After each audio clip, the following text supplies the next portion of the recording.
songs by Outkast, 3 6 Mafia, and UGK? Then tune in to the Down and the Dirty Mix show with J Prez and DJ T Did That on Wednesdays at 5 p.m. right here on the award-winning K100 Radio.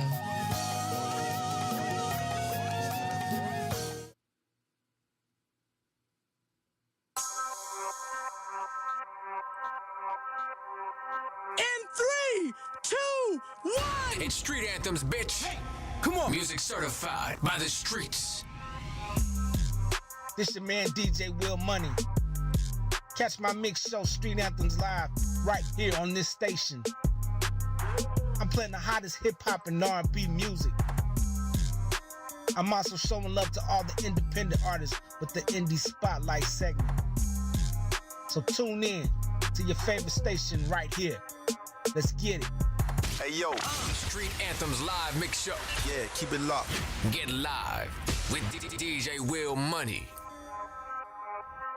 MidwestMixtapes.com, the #1 website for Midwest rap. MidwestMixtapes.com. They promote and market albums, mixtapes, singles, and videos. MidwestMixtapes.com. They can get you on DJ conference calls, blogs, and email blasts. MidwestMixtapes.com. They work with several magazines, college radio campaigns, and street teams in multiple cities.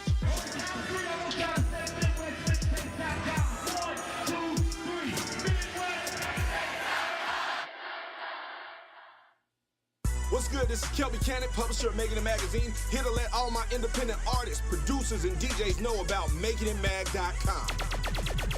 Not only are we Atlanta's #1 magazine for the urban music industry, but we're a national platform that provides real opportunities, real exposure, and real industry connection.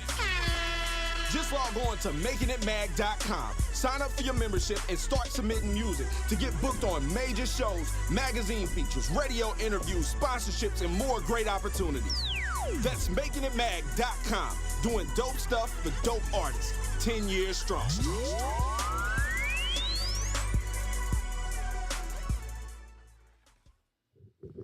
It's going down. Here's another exclusive interview on K100 Radio.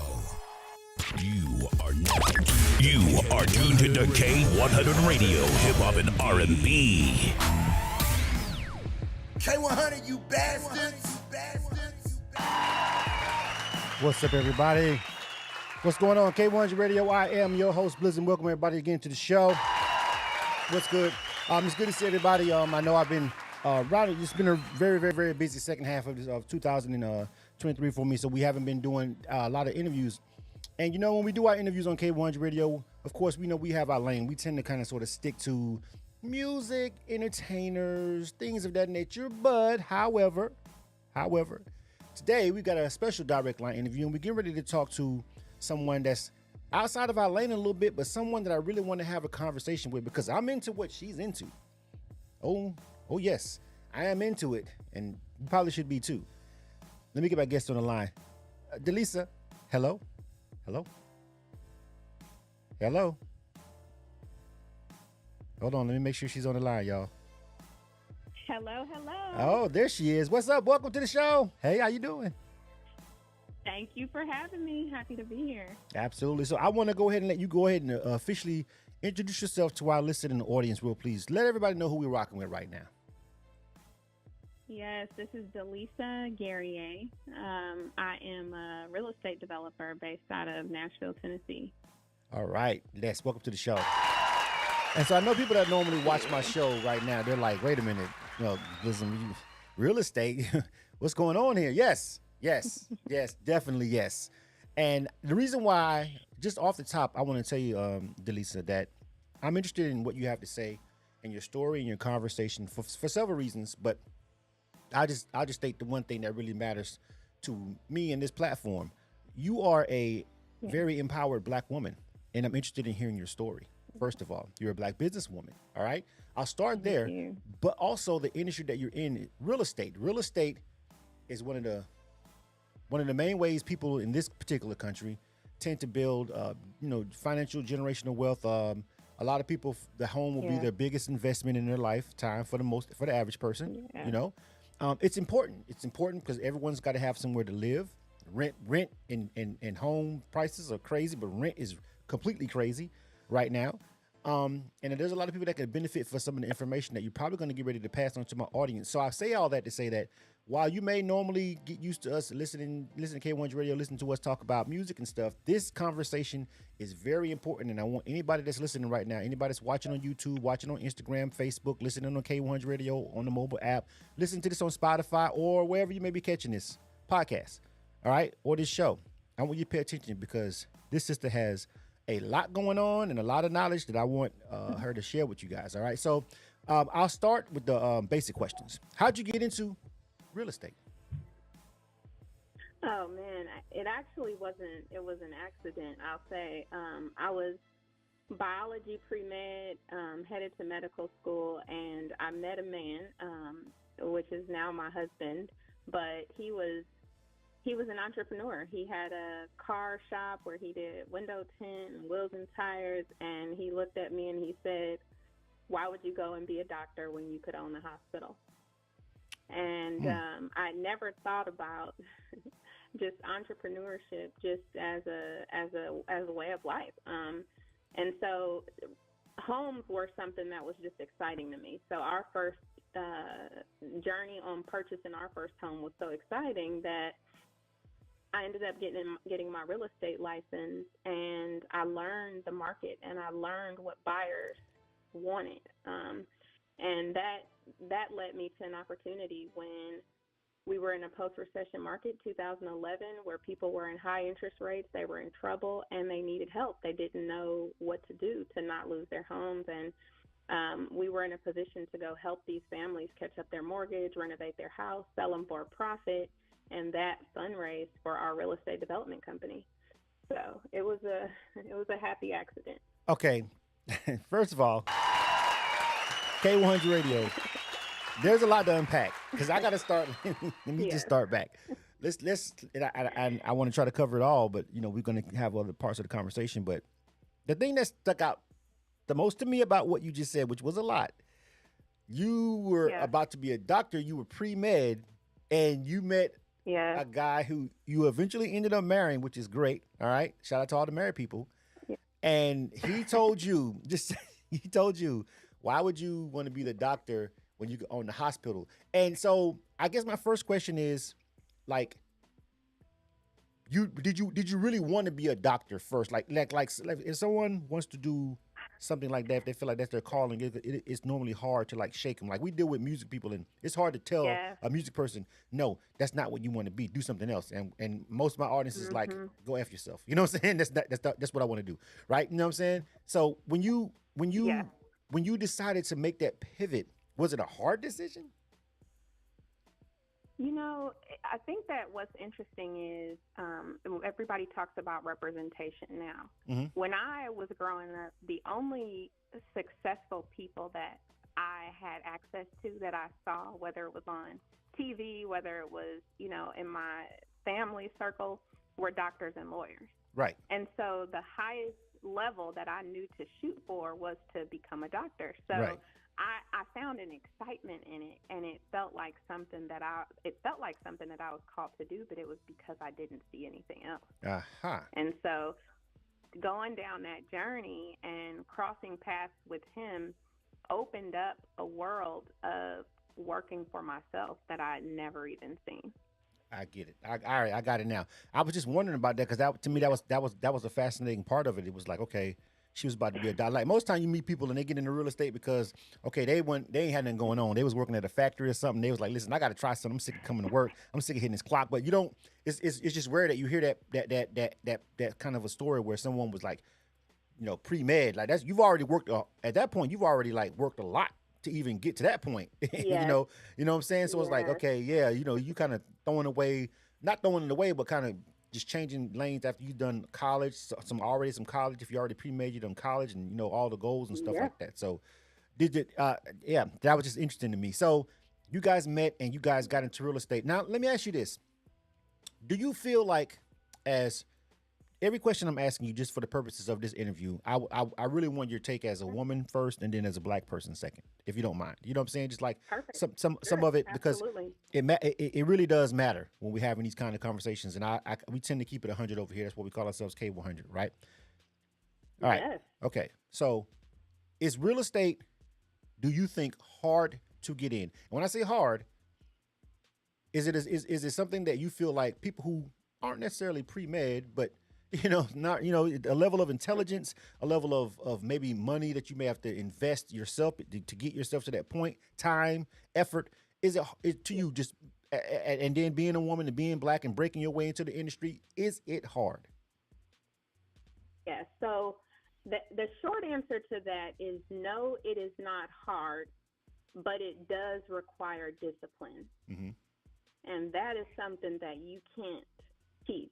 It requires sacrifice. It requires you asking yourself, do I go on this vacation, or do I put this money towards a down payment? You get what I mean? Like yes. That's if that were hard for somebody, then it would be hard. But if you could set aside the temporary satisfaction for the bigger picture, then it won't be hard. Okay. And it was also a community aspect that you mentioned. Like you kind of wanted to help people, and you mentioned that there were people that who couldn't pay their bills or who were having trouble with their mortgages, and you kind of took at this from a community helping the community development angle more than getting money angle. Is that kind of, am I saying that correctly? Like more for you? Yeah. So what's amazing is, I have come to learn that anything that has the opportunity to grow huge, it has to start with a purpose. And it was our heart to help these families who were about to go into foreclosure that this door opened for us to get into real estate in the way that we did. I never saw myself getting in real estate development. My husband jokes that we plan to have 14 rental properties and go move to Carmel in California. That was our goal at the time. Right. And this opened the door because it was the heart to help these families get out of these bad situations. Right. So yes. So you have all these different, and I'm speaking from like a general audience, like people who I talk to, people who like, I want to get into real estate. They have this term called quote unquote flipping houses, like you kind of sort of mentioned, like you just wanted to get rental properties. People are doing Airbnbs and buying them, and there's all these different ways that you can make money on real estate, right? And That's right.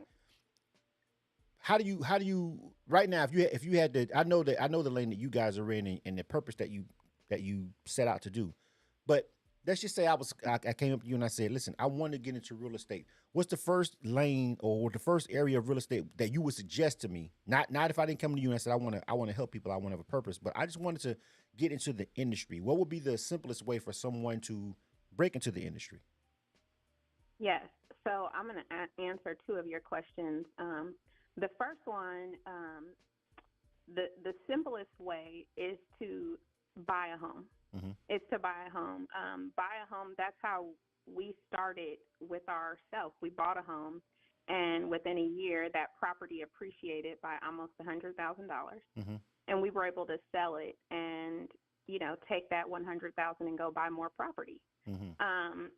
The other question that I'm going to answer that ties into that first one is that you have to first learn about your market. And you can do that by just, connecting with different brokers or agents to learn about market trends in different areas where you are. Even if you want to invest in an area where you are not, like if you look up the hottest real estate markets across the United States, mm-hmm. You'll find places like Nashville, you'll find places like Austin, that have big industry moving there, which is driving their real estate markets forward, mm-hmm. even through situations like we're in now, where rates are high. Right. And so study the market and see what markets have trends upward, even through financial difficulties. And that is where you want to invest. And usually buying a home is the easiest way to do it. So do that. Okay. So now is real estate, like you just said, the first thing that you had to do was to buy a home.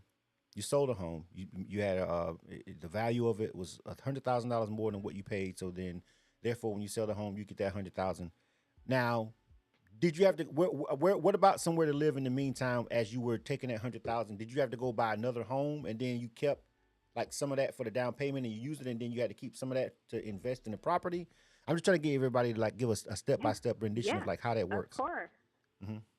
Yeah. Well, and so for us, you know, our first home, and this was way back then, you know, was 133,000, and we sold it for 200, a little over 200. Mm-hmm. We bought our next home at 200,000, which a down payment for that is just, you know, 10% down or so. And so we put the 10% down. The rest of the money you're able to pocket and go invest in other things. And so that allowed us to start helping other families. It allowed us to you know, then that opened the door for us to buy raw dirt and design properties in pocket neighborhoods. So now we build pocket neighborhoods from 30 units up to 400 or 500. Right now we have a project that's 578 units. Okay, so you made an incredible leap from, because people are listening like, no, I'm just like, people are listening to you, right?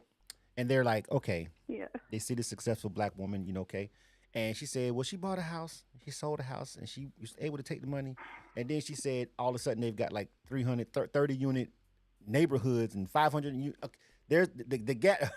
Yeah. So how long? Let's keep it a little realistic. How long do you go? How long does it take you guys, you and your husband, to get from that house to building whole neighborhoods? Like, what's the timeline here we're working with? Well, we've been in real estate for almost 14 years now. Okay. So we started around 2010, Mm-hmm. and the journey doesn't change, you know, but it's time, and it's honestly where you want to go. Some people just want some residential, some rental properties, and that's it. But in terms of getting into hard real estate development, Mm-hmm. which is what we do, building up from the ground, from raw land, that took a little while. It took a lot of mistakes that we learned from in the journey. Yeah. So you guys have, because you have to work with the builders, right? You have to have them, you know, because you're building more than one unit, more than one home. So you got to deal with like, I'm not in real estate. I would just D.R. Horton or some person, you know, some I know people hate that. Yeah. But like that, you have to deal with people like that, like in order to build, you know, you know, what you guys are doing right now is what I'm saying. You have two things you're doing. You're the agent also, but you're also the person in charge of building the structures, correct? So I'm no longer the agent. I own a part of a real estate firm. Okay. So I transitioned that way to save myself some time. But what I used to do was hire builders to come build for me. Okay. And when I realized I was paying for other people's mistakes, I decided I'd rather pay for my own. So I went and got my contractor's license. So I'm licensed for industrial, residential, and commercial. So I build a lot of our smaller projects. Our bigger projects, like huge, big multifamily projects, we usually partner or JV with some bigger contractors.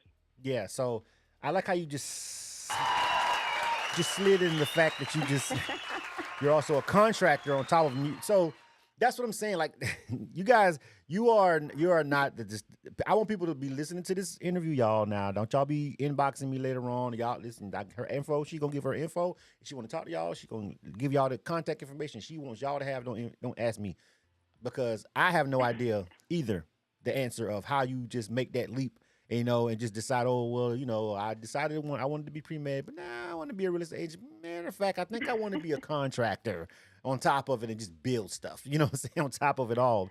That's a lot. It really is. And you guys are just doing so much. And I also want to make sure that I don't want to jump around too much, because I want to make sure that we give, you know, all the information that you want to get out. And with that being said, I'd like to ask you about something that I was reading up on, you know, on your page, and I got it in front of me right now, and it looks really cool. It looks really interesting. All right. And it's called Storyville Gardens. And I think that looks really cool from what it is, but I would like for you to tell people, because people are looking at me like now, like you looking at your phone, tell us about it. And I went and I looked at the video, I went to the website, I opened it up, I took the virtual tour. I'm like, okay, we talking about literacy, we talking about getting people back reading, we talking about a lot going on there. Can you give the people a little bit of a little bit of rundown about what Yes. Storyville is? Storyville Gardens. Yes, yes. So, real estate development is one of the things that you see a need in a community and you feel the need. And where we are in Nashville, Nashville is a exciting place to be. There's a lot of bachelorette parties. There's a lot of things for adults to do, conventions, but there's nothing for kids. And so I'm a mother of four, and I wanted something to do outside of the movie theater with my children. Mm-hmm. So I set out on this journey to build a small little park. I thought it would be really intimate, just something fun and whimsical for children to come to. And what I found is that the market need here was huge. We had a successful theme park that closed making money back in the 90s. Mm-hmm. And so, at the same time, I've always been an avid reader and writer. And there's a study that shows that if we can just get children to read for fun, anything, that it will significantly increase their test scores. Mm-hmm. And in Tennessee, 4 out of 5 children are not up to grade level reading. I know we're not the only ones here, but to me, it was a direct parallel with what better way to create a foundation where children will come and be inspired to read. Mm-hmm. So we have designed a theme park based off of books and stories from all over the world. And yes, it is called Storyville Gardens. And it's designed with the intent to promote literacy.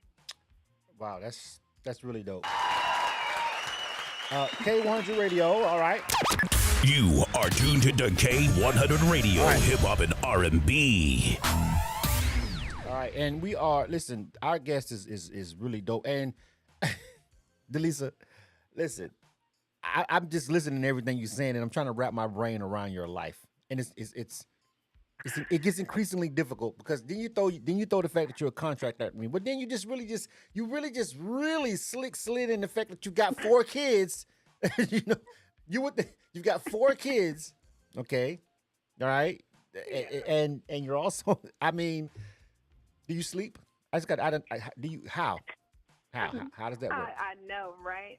How I does that work? question that too. Honestly, this is a season in my life where I know that everything that is in front of me because God has given me the grace to handle it.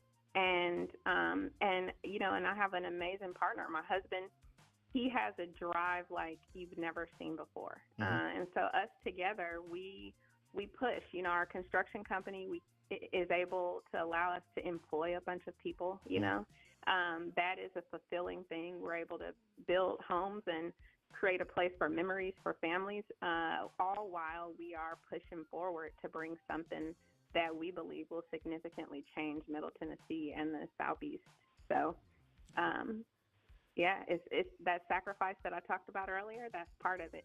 Yeah, it really is. And I mean, I'm just listening to all the accomplishments and everything. And I'm just like, wow, just kind of sort of taken aback by it. Let me ask you something about the real estate market. I know people are listening to this and they're like, okay, give us some gems, Blizzum, tell me something that, that can help my journey. Yeah. Right now, and this just for clarity, I'm a homeowner, right? Myself, right? I'm a homeowner. I'm not in the real estate, so I just only have my one home that I own, that I live in, right? So, yes. And for me, the home buying process wasn't difficult because I had friends and family who had bought homes before me. All right. When I did decide to buy it, I had the good sense to make sure my credit was good, and I'm also a veteran, so I had a VA loan, which made it even more easier. Right. So, all right. So it was the process for me wasn't hard. Yeah, the process for me wasn't hard. It was really I got the home I wanted at a good price. I live in Atlanta. That's where I'm based out of. That's where we're broadcasting from. But I see right now the what has happened since COVID with rent being sky high and then houses being the availability of houses. I sat and watched friend after friend who tried to buy homes during and after COVID and even recently get outbidded by who knows. I don't know if it's China, Russia, or another person. You know what I'm saying? That's buying up all these properties. The housing market is kind of crazy right now. In your expert opinion, is now a good time to try and buy a home if you don't have to, or should you just rent? So I'm a huge advocate of buy now. And the reason why is because it all boils down to the numbers. You know, even if you calculate how much you pay in rent, you know, that goes into somebody else's pocket. Even if you're paying more on interest right now and you refinance later, you will be paying less than what you're paying in rent.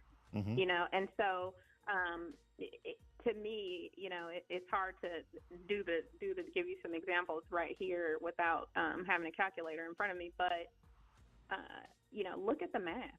Do the math, and I look at having a mortgage as having a bank account. You know, because yes, you're paying interest. You're paying for somebody else to make money on in terms of a bank or a lender, which that's the name of the game. Unless you're paying cash, but to take your entire monthly payment and give it to someone else, it's making someone else, you know, more wealthy when you could be investing in yourself. So yeah, I'm a buy now type of person. Right, and I just see so many people. You know, you have a different kind of podcasts and different kind of platforms, and they have these people on, and they're like, you see, I know you've seen them, and I know you be like shaking your head, and they got this whole spiel where they're like, I'm rich and I don't buy a home because it doesn't make sense, and I can just have this freedom, and I don't have to have a mortgage, and I don't, you know, and they try to sell people on why it makes sense that even if you can afford to buy, to not buy. And I've seen all these advertisements. Like I literally saw one come down my newsfeed as I was posting the fact that I was interviewing today, and I was like, I'm gonna ask her about that. You know, I see so many of these advertisements. Like, does it make sense in some cases? But for you, it never makes sense. Just buy, and then You know, it doesn't to me, and this is me and my journey that I'm speaking about. But what I also have realized is that on the journey to build businesses, when a bank looks at you as a person, they want to know that you have assets, you know, and that's, I mean, not just a bank, but when you're going for anything that requires you to bring in partners, to bring in additional funding in order to grow, whatever it is, you have to have assets. Right. And a house, you know, some people think that's a debt. No, it's an asset. Right. So that's how we look at it. And do you know, because you said like the assets and bringing other people in and investors, like how when you guys decided to get into where you're at right now, how did you get funding from other people? Like, did you go out and get like investment groups? I saw that on the Storyville Gardens page, there's a area that you can invest. It said, you know, open for investors. I clicked on it. I ain't got that money right now. Right now, I don't have it. Just I have $100,000. I saw the minimum was $100,000. I was like, okay, I don't have $100,000 laying around right now, but I would like to, you know, maybe think about it. But you know, I'm just saying, like all these different ways, because it had to take an enormous amount of capital and cash to like build that first community. We're not talking about one home. We're talking about several. Yeah. Like, did y'all go the investor route like that? Is that what happened? No, actually, when we first got started, we started with our own capital. We fundraised by our own investments. Like I said, buying our personal house, taking that money and turning it into more. You know, that's what we did to get started. And we had to realize that in order for us to go and ask an investor to invest in something, we need to show that we know what we're doing. We need to go and pay for our own mistakes, you know, and get it right. And then open up the door to be able to make other people some money. And so no, we did not getting started, but that's where that sacrifice, create a plan, go after it and get it done. With Storyville, that's different because that's a big, huge community benefit. And what we found is that Nashville has had a heart for a park that was lost back in the 90s. And so we opened up a small community raise to get people who wanted to be a part of it involved in a small way. So that's what we did there. But okay. All right. Yeah. Well, and I wanted to ask you another question, one more question. We almost run out of time. 30 minutes goes by super quick when we having interesting conversations. But we have I live in Atlanta, right? And so I'm pretty sure you're familiar with this market. I'm pretty sure you're familiar with most markets in the nation. I don't know how it compares to, per se, Nashville. Even though I visited Nashville, I don't know anything about the real estate market there. I really don't. I just only went in for business, Got and I it. was in and out, right? Nashville and Memphis, music stuff, and I'm out, right? So I don't know anything about how how everything's going there. But here in Atlanta, there's been over the past couple of years, just almost now for maybe a solid 20 years, but really I would count 30 because I think it all started in the 90s around the Olympic time, gentrification of neighborhoods, of people of color, where people basically where areas used to be the projects, it really used to be the trap, used to be the hood, and now you've got, $1 million lofts and, and homes there that people who used to live there can't afford to, and they've all been pushed out to the burbs and everything. I'm pretty sure you've heard about it or know about it. Um, as Oh as yeah.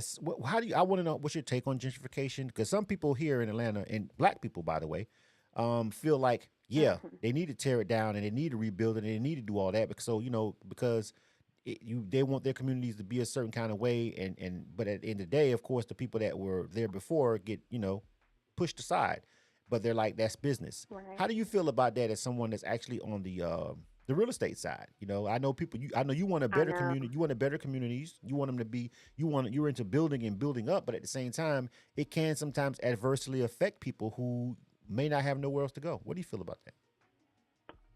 Yeah, that is a hard one, and I have dealt with that here in Nashville. Hmm. And I think for me, where I start first is I listen to the community. So I'll buy land in an area that I have several properties now that are in a area that is historically black. It's where all the black people in Nashville moved who were doctors and lawyers back in the day. And so what's incredible is that they know what they want, they know what it has been, and they feel like they know what it has the potential to be. The challenge is that sometimes their desires and what they want to happen in that neighborhood, and I do a lot of community meetings and listening and planning, what they want to happen doesn't align with where it is. Right. It's hard to get a grocery store in this neighborhood without having more rooftops. So how do you do that? And would you be okay with having more rooftops? It doesn't mean that you're pushed out, but another challenge that I see is that in those areas where, there aren't many young people, so the schools are being depleted. They're under budget. I mean, and it's like this cyclical thing that if we don't invest in those areas, they are going to continue to decline. And so how Right. do you do that without people being pushed out? And so we have found a way in one of our developments where a church came to us to partner on 17 acres. They have all this land, and they had this older church that wasn't very visible to the street. So they wanted to rebuild the church, but also create a huge development that would, they said in their words, we do not want to encourage gentrification with this development. Hmm. So I really scratched my head and wondered, how are we going to do this? So what we ended up doing, we got all the entitlements done. We planned a 378 unit apartment there, but we partnered with a affordable housing development company that will partner. They're partnering with us, and we're building only 3 and 4 bedrooms, and they're all affordable. And what's exciting, and affordable or mixed income, or people use different words, but what's exciting is it lends itself to the workforce. It lends itself to the people who live there to have housing options that they can afford, and it also allows the church to accomplish all of the things that it wanted to accomplish. And so it's projects like that, thinking outside of the box and creating partnerships that aren't necessarily traditional in order to benefit the community. Okay. All right. So I mean, I guess it's always tough trying to make that kind of a decision. I mean, when you're trying to Yeah. not destroy a community and not somewhat be a villain, because there are black developers here who are painted as villains for doing just what you guys do here because of where they did it at. And I was wondering, have you ran into that? And you kind of said, yeah, so that's a very interesting answer and a very interesting. I'm glad I asked that, because I was wondering, have you ever dealt with that? Because I see how it goes down here sometimes, and I live in the suburbs, so by choice, you know what I'm saying? But just because I don't want to deal with the hustle and bustle of that, of being that close. And plus, I get, of course, you know, you get more house for your buck when you move out a little bit, you know, in the suburbs. Right. And I'm a country boy. I need my yard. I need my space. I don't want people up on me like that. You know what I mean? So it was for me to come out here. All right, but I'm right there with you. yeah. So I'm getting ready to wrap it up, but I got one more quick question, really quick. This is for my younger audience. This is for my young audience. This is for my kids. All right, I got kids that are like in their 20s. All right, I got I got a son in the Air Force, a daughter that's graduated from Georgia Southern, one graduated from Georgia State. My last son, he's at Georgia State now. Okay, these kids, they don't want to buy no houses. They don't want no parts of a mortgage. They do not. I repeat, do not want to smoke with anything they see me dealing with when it comes to a house. They're like, no. What do you think about the generation right now, generation Gen Z? And a lot of the studies and stuff show that not only do they not make enough money to afford the homes for their generation that their prices are, they don't even want to, even if they did. What's your take on Gen Z and home buying and the future of it, you know, for that generation? You know, that one has me stunned as well, and I don't know what it's going to take, you know, in order for a lot of that next generation to really kind of just wake up and see that, and maybe it's just time, you know, maybe we all have had phases, and maybe those phases are generationally aligned, and so I don't really have an answer as to what's going to happen, but I think time will tell. And, you know, at some point, they're going to have a place to live, you know. So Right. Yeah, and I tell my kids, you know, they'll have no problem coming over here to our house and eating up our food and chilling for the holiday, you know. Yeah, they're my kids literally tell me, you got a house, I don't need to buy one. We want to get together, we're going to go to your house. As if I'm gonna live forever, you know what I'm saying? I'm like, yeah, but what happens when we go? What happens when we leave? What happens when we're too old to even take care of the house ourselves? Like, where are we gonna go? We plan on moving in with y'all. Obviously, that's not gonna work. Obviously, I'm gonna have to prepare myself for a nursing home. That's just what you're telling me. So, yeah. Anyway, all right. Great conversation, really great conversation. I enjoyed it. K100 Radio. You are tuned to K100 Radio, hip hop and R&B. And before we go, DeLisa, I want you to give out all of your information, anything pertinent that I may have left out that you may want people to know about your business or maybe contacting you. I don't know if you want to give out your information because people may be hitting you up trying to learn some game, and they're going to say, yeah, I saw you on K100. No, I ain't tell you to call that lady, though. I didn't tell you to call that lady. I did not tell you to do that. Well, Go ahead. I appreciate that. No, we just got the social media lined up for my company, Guerrier Development. So that's the easy one. Guerrier is spelled Geuerrier, and then development. And if you follow us on there, we have I have someone that responds and checks the messages and will get messages to me. So that's the best way to reach out if you have any questions. All right. Well, I really appreciate your time, and you know, you guys keep going.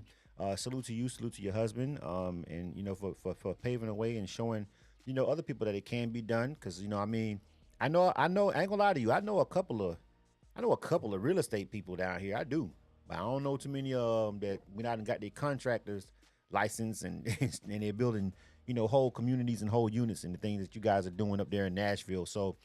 Listen, you guys keep going. I love the story. I love how everything is panning out for you guys, and I wish you guys even more success. Maybe I come to Storyville. I ain't got no little kids no more. Maybe my grandkids, if my kids give me grandkids, which they also told me we're not doing. They're not doing that either. They don't want to buy houses. They're not having kids.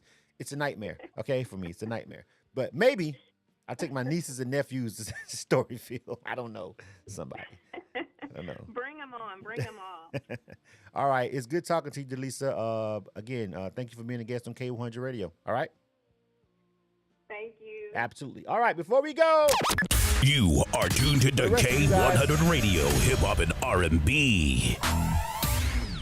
All right. For the rest of you guys, remember, the holidays are coming up. You guys be safe. I hope you guys enjoyed your Thanksgiving. I did. Big shout outs to everybody that came over to my house. I met some new family on my wife's side. It was really cool to meet some people that I hadn't met and just kind of kick it and have a good time. I was in the kitchen chefing, you know what I mean? I was frying my turkey and smoking my turkey. It came out perfect. Yeah, you know what I'm saying? I'm like that with the turkeys. I'm like that. Listen, you guys make sure you enjoy your holidays. I don't know how many more direct line interviews I'm going to be doing this year. I really been really passive with them, doing the interviews and stuff for this past part of the year. Because you guys, as you well know, I went into a more of a creative mode, doing more music. But next year, 2024, everything's coming back. You know, we're going to be doing reviews. We're definitely going to be doing more interviews and stuff like that. But I need to give myself a little bit of a break. But, you know, my guy, shout out to my guy, Q the Question. He hit me up. He was like, yeah, I got somebody we really need to talk to. We want to, you know, put them on the platform and highlight them. And I read about, him, and I was like, yeah, I'd like to speak with her. And very, very inspirational story right there. So it can be done. All right. And you can pivot. That's one thing I learned I took from that. Because I pivoted. You guys well know. So, you know, don't be scared to pivot. Look what she did. She was pre-med. Pre-med. You know how much work it took to be pre-med? And she also listened to her husband. But that's another story for another day. I don't want to start y'all. I don't want to trigger y'all at the end like that. I'm going to leave y'all hanging, though. K100 Radio. You are tuned into K100 Radio, hip hop and R&B.